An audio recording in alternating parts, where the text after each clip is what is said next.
All right, guys, so I got some comments on past videos. You wanted some more meta decks as far as, competitive play and stuff is concerned. So I decided to go with Sejuani Misfortune mainly because it's starting to rise in popularity as we speak. I wasn't actually that big in this past Duels of Runeterra, but I've seen it a ton on the ladder, and it's looking to probably make an impact this weekend in Jam Fest and whatever other tournaments there might be. So, if you're new to the channel, my name is Justin, also known as Shit Just Works, and today we are going over one of the best decks in the meta right now, one of the best champions overall in Sejuani, with Sejuani Misfortune, kind of like a tempo deck. And if you guys have any other recommendations for specific decks or anything, put them in the comments below. Let me know what deck you want to see me mess around with. I don't even need to know what the hell it is. You can just put a deck code down there and I'll figure it out. Try to explain it as best I can. That actually would be kind of an interesting challenge. So as always, we're going to go through the deck list itself, and then we're going to get into two games where I crush it.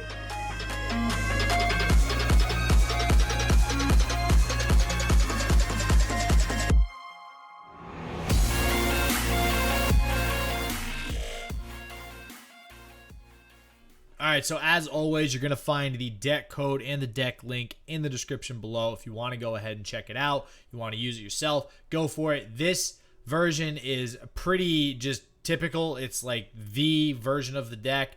I will say there is one other way to play this. I don't typically agree with the Black Market Merchant alongside the Pilfered Goods. I prefer something like, where is the card at? Ruthless Raider. I love this card. I think it's more aggressive. I think it works well in this deck as well, and I have seen a lot of people playing this aggressive version. Might work better on the lower portion of the ladder. I will say, as much as I'm not in agreement with the Black Market and the Pilfered Goods, I think it's the second game that we play here that, oh my god, the amount of advantage that you get is ridiculous. And just mention a mistake from my last video, which I screwed up because this card used to say just draw a card from the enemy deck. Pilfered Goods is, in fact, non-champion cards. Just want to throw that out there for anybody that's new to the game. You'd think I'm new. I don't even know what the freaking card does. So that you understand a little bit more how this deck works. So, with that said, the overall strategy of the deck is to maintain huge tempo above your opponent, which all starts with Jagged Butcher and Omen Hawk. Omen Hawk obviously buffs other followers in your deck, other champions, so when you draw them off the top, it feels a little bit better. Jagged Butcher, 1-drop, 3/3, super good as long as you get the plunder off, which is why there's 3 warning shots in here, 3 make it rains, tons of ways to actually trigger those plunder effects. One nice thing with Omen Hawk, too, is that if you get it on turn 1 and you have attack on odds, meaning attack on the first turn of the game, this is a nice little proc of Sejuani's level up far before you usually get one. So it's pretty nice to draw it on the very first turn. So what you really are wanting to do in the first few turns, maintain tempo. You're going to curve out into something like a Misfortune or an Island Navigator. Island Navigator is huge because it allows you to level up Misfortune very easily. Another way that Misfortune is able to kind of stay on the field and actually get leveled up, because she is a little difficult to level up at times, just like Quinn, Fury of the North. Fury of the North will prevent her from dying so easily. Generally speaking, I will say it does feel a little bit bad to have to Fury to protect the Misfortune as opposed to use it on an attack, which you'll see in these games in a second. Yordle Grifter also provides you with more ways to trigger the plunder. Obviously, more card advantage too if you do hit the Allegiance effect, since we are only playing 9 Freljord cards in 3 Sejuani, 3 Fury of the North, and 3 Omen Hawk. And last but not least, one of the most important aspects of this deck is the 3 Riptide. You will almost always have Riptide on turn 8, and god does it feel good to have a warning shot with a Riptide Rex. Will almost always clear your opponent's field on turn 8 and do a little bit of extra chip damage. But there are times where if your opponent maybe has a larger field, you're going to really want to think about when to play Riptide Rex and when it's going to really provide you the most tempo and the most field advantage and card advantage that it possibly can. The one of Citrus Courier is nice. It does provide you with a rally effect that otherwise you don't have in the deck. And there are many times where you will see that a lot of your followers or champs on the field have damage done to them where his heal effect will actually come in handy. With all that said, let's just jump into the gameplay. You can get a better look at how this deck actually plays.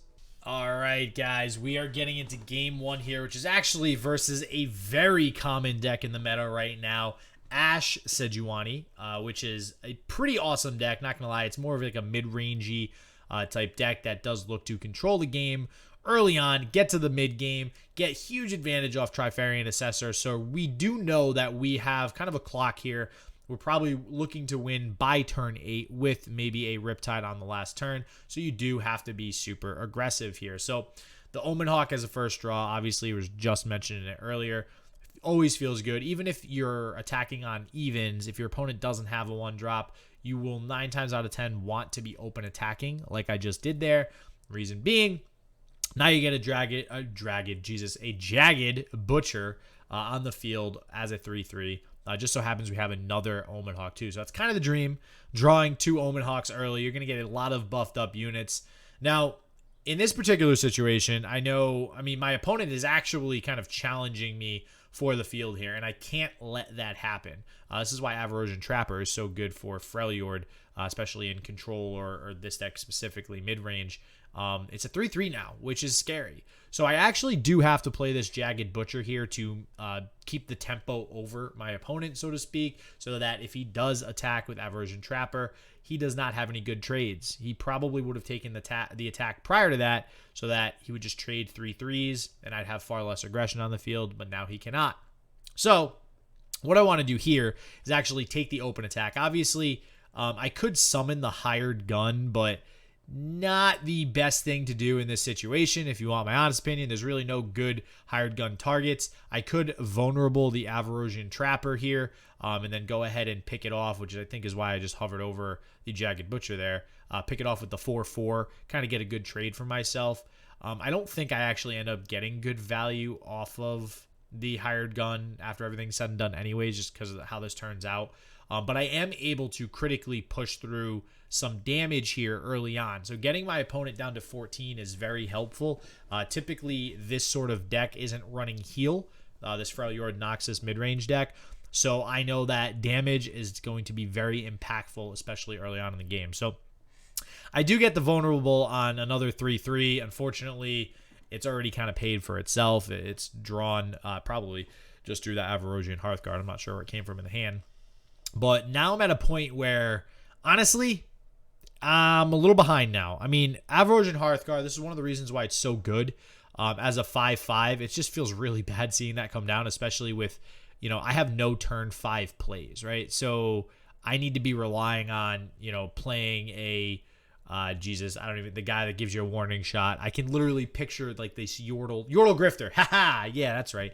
So you want to be playing like a Yordle Grifter or something on this turn, and we don't have any. We do, however, have a hell of a lot of Sejuani. So we actually casted the game where somebody drew all their Sejuani really early, and they ended up losing the game. I think it was actually a similar matchup. Drawing Sejuani early is, like, you want it on turn 6, obviously, but having multiple on turn 6 feels bad. We do play the bigger one here. Now, the advantage to having all these Sejuanis in my hand is that I do get 2 Fury of the Norths from it. And he's not going to really be expecting that at this point in the game. I am playing 3 others as well, so he's probably already playing around it regardless. But what Fury of the North does, especially with somebody like Sejuani has Overwhelm, and it's really your big Overwhelm target in this deck. That's why I also I'm in full support of playing Ruthless Raider in this deck. I think it's a great addition, not to mention it adds Overwhelm, right? But being able to get damage in with Sejuani is big. It obviously continues to level her up. And putting a Fury of the North on Sejuani, like 9 times out of 10, that's a situation that you'll come upon later in the game that will just straight up win you the game. You give her 1, right? Let's say when she's leveled up, she's a 6/7. Right now, she just has an Omen Hawk buff on her. But when she's leveled up and she's attacking, that's 10 attack with Overwhelm. That's usually going to do at least like 6 damage or so, depending on who's blocking, maybe 5 damage. But 5 damage is 25% of your opponent's Nexus health, and that could be huge towards the end of the game, especially when you have something like a Riptide Rex that might be chilling in your hand. So The opponent now has a Sejuani, which is rough. Vulnerabling, if that's a word. My Sejuani, or kind of challenging. I think we've just decided to call it challenging, so we're going to go challenging. But now, the Yeti actually will not kill my Sejuani, so I'm okay with it for now, taking the 2 damage, or going down to 2 health, I should say. What I do want to do is get rid of my opponent's Sejuani, which is why I play the Fury of the North there. At 2 mana as well, my opponent, I don't believe, this is just off the top of my head, there's no freeze effects. The Brittle Steel is 3 or less health. At the time, my hired gun did not have 3 or less health. So 2 mana, nothing my opponent can do. Could have had an Elixir of Iron. A lot of times this deck does not play Elixir of Iron because it's more of a mid-range deck. So I'm also not really worried about Elixir of Iron here. So now we're back on over to our turn. We have a Warning Shot. I'm considering playing the Warning Shot right now because of a few different reasons. The Sejuani, I think, is 1 away from leveling up, or 2. If it's, all right, it looks like it's 1 away. So if I do the Warning Shot first, the Sejuani will level up. The problem is I don't have anything to proc Sejuani's level up effect to actually get a freeze off, and that's kind of what I want to do here. And same deal with the Courier. The Citrus Courier is like awesome right now, right? If I use Warning Shot Citrus Courier, I heal my field and my Nexus, which seems good. But it's actually not, because my opponent has 2 5 attack followers. They'll still trade with the Sejuani after she heals, still trade with the hired gun. So it's really awkward. So really the only decision I have here is to open attack using, again, the Fury of the North as a kind of defense tool. I think I actually, I do go with the Warning Shot to level the Sejuani and then also play the Fury of the North.